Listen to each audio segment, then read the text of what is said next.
தேவனுடைய பரிசுத்த நாமத்திற்கு மகிமை உண்டாவதாக.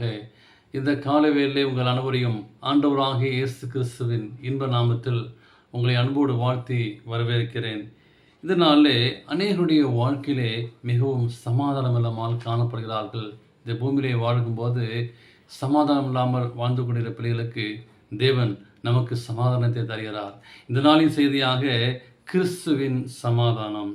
பரலோகத்தின் தேவன் யாவரையுமே ஆண்டவர் வருத்தப்படுவது கிடையாது. ஆனால் இன்றைக்கு அநேகர் வருத்தம் அடைந்து போகிறோம். சில வேளை நம்மளால் புரிந்து கொள்ள முடியாத அநேக நேரங்களே தேவனுடைய கிருபை அந்த மேகம் உங்கள் மேல் நிழற்று கொண்டிருக்கிறது என்பதை நீங்கள் நாளும் மறந்து போகக்கூடாது.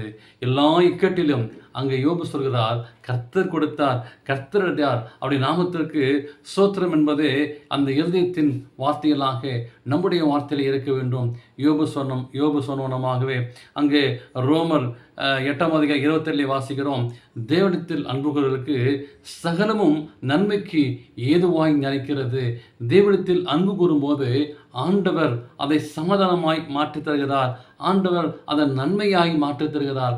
இந்த காலையிலே ஆண்டு சமூகத்திலே இந்த நாளை ஆசீர்வதித்து இந்த நாளிலே ஆண்டவரே நீ நன்மையாய் மாற்றி தரும் என்று சொல்லி ஆண்டவர் கடத்தில் இந்த நாளை ஒப்பு கொடுக்கும்போது ஆண்டவர் சமாதானமாய் மாற்றி தருகிறார். ஒருவேளை மிகுந்த வருத்தத்தில் நீங்கள் இருக்கலாம். ஒருவேளை உங்களை கிறந்து நீங்கள் பார்க்கும்போது அந்த பரலோகத்தின் தேவன் உங்கள் மேல் அந்த பார்வையை அவர் பார்த்து கொண்டிருக்கிறார். உங்களை கனிவானை அந்த பேச்சு அந்த வாஞ்சையை ஆண்டவர் பார்க்கிறார். அதை நீங்கள் உணர்வீர்கள். அங்கே வாசிக்கிறோம், தேவனுடைய பலத்தினாலே தைரியமாய் நிற்க வேண்டும் என்று சொல்லும்போது ஆண்டவர் உங்களுக்கு அப்படிப்பட்ட ஒரு அமைதியை தருகிறார். அது மாத்திரமல்ல, கிறிஸ்துவுக்குள் நித்திரை அடைந்தவர்கள் அந்த மகிமையான நித்தியை சுதந்திரத்தை உலகத்தாக எழுந்து வருவார்கள். பிரியமானவர்களே, ஒருவேளை மறித்து அநேகர் கல்லறையிலே வைக்கப்பட்டிருக்கிறார்கள்.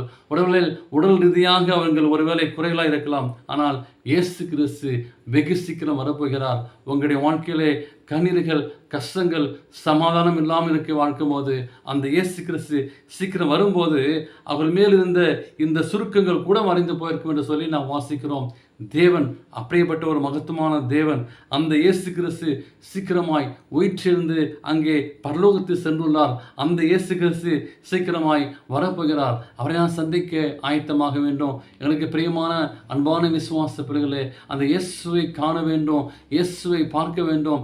யோபுக்கு இருந்த ஒரு உன்னதமான ஒரு நம்பிக்கை, அவரை நான் காண்பேன், அவரை நான் பார்ப்பேன், அந்நிய கண்கள் அல்ல என்னுடைய சொந்த கண்களாலே பார்ப்பேன் என்று சொல்லி அந்த பழைய ஏற்பாட்டிலே கிறிஸ்துடைய வருகை கொடுத்து அவர் ஆயத்தமாக இருந்தார்.